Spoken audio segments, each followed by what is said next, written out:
don't have to go far nowadays to find companies which milk their IPs to the death, pumping out the same slop over and over and over again with no innovation just to rake in the cash. However, there is one company, one gem among the rubble, which masters every genre it takes on then leaves on a high note. The underdogs of the gaming scene. That company is Sucker Punch. Sucker Punch Productions was formed in 1997 by a small group of Microsoft employees. Although they had a rough time finding a publisher and funding, they managed to create their first game, a platformer called Rocket Robot on Wheels, which was actually published by Ubisoft in 1999 on the Nintendo 64. It didn't blow the lid off commercially or anything crazy, but it was really well received, especially by critics, and it was a great starting point for a new studio, especially considering the risks they took to get there. After their relative success with Rocket Robot on Wheels, they were motivated and inspired to delve further into the genre of platformers. Rather than a sequel to Rocket, however, they created a new IP, a stealth platformer featuring the now iconic Sly Cooper. Instead of Ubisoft again, they approached Sony to publish the game this time. Sony, immediately taking a liking to the project, signed it up as an exclusive title for the PS2. Sly Cooper and the Thievius Raccoonus was released in September 2002 for North America and January 2003 for the rest of the world. This game became a classic, selling 400,000 copies in the first year alone, which led Sony to re-release it under their greatest hits collection. With the success of the first game, it spawned two more sequels, Sly 2 Band of Thieves in 2004 and Sly 3 Honor Among Thieves in 2005.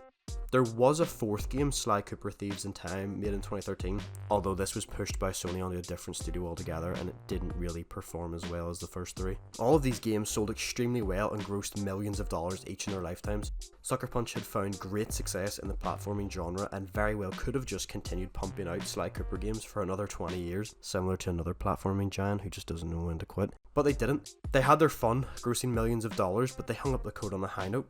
So then, what was next for Sucker Punch? In May 2009, a game releases on the PS3, again exclusively for Sony, called Infamous, which revolutionises open world action games. The story follows Cole McGrath, a bike messenger who, when delivering a package, finds himself at the centre of an explosion that takes out half the city and awakens dormant superpowers in a handful of humans known as conduits. The explosion also awakens electricity powers within Cole, and the game sees you learn to hone these new powers alongside Cole, while making decisions along the way that affects your infamy. Do you take pity and heal the injured civilians for good karma, or do you execute them instead?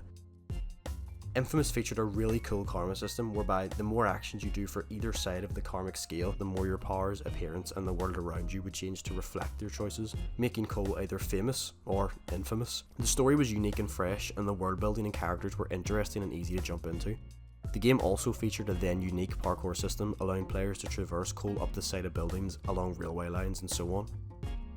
To no surprise, Infamous became a huge success, spawning 2.5 sequels. One which continues the story of Cole McGrath, and another which follows a different protagonist, Delson Rowe, almost a decade after the events of Infamous 1 and 2. It should serve as no surprise, but all three of the mainline Infamous games were also re-released under the PlayStation Hits collection.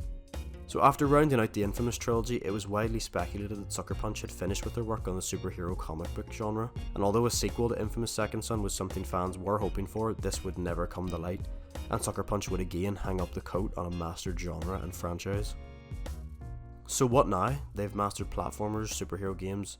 What would their next adventure be? Well, you guessed it, samurais. The next great from Sucker Punch would be Ghost of Tsushima.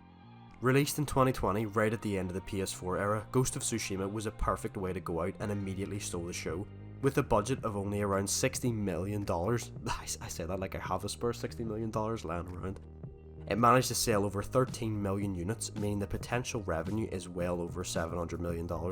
One look at this game and it's no wonder why. It's absolutely breathtaking. The open world is stunning and the combat is really fun. The story is interesting as it follows Jin Sakai, a samurai on a quest to protect Tsushima Island during the first Mongol invasion of Japan. One of the biggest mechanics I always see praised everywhere I read about Ghost of Tsushima is the wind navigation mechanic, the fact that this game doesn't rely on a minimap which would break immersion. Ghost of Tsushima was a critical success and the last release to come out of Sucker Punch Productions. But not for long, Ghost of Yotei, the follow-up to Ghost of Tsushima, has been teased and scheduled for release later this year on the 2nd of October. Will Sucker Punch continue in their stride of pumping out classic after classic, mastering every genre they dive into? Or will this game finally be the game that causes them to slip? If anyone from Sucker Punch happens to watch this, please port Infamous Second Son over to Steam. Actually, please port all the Infamous games over to Steam, you would make a shitload of money.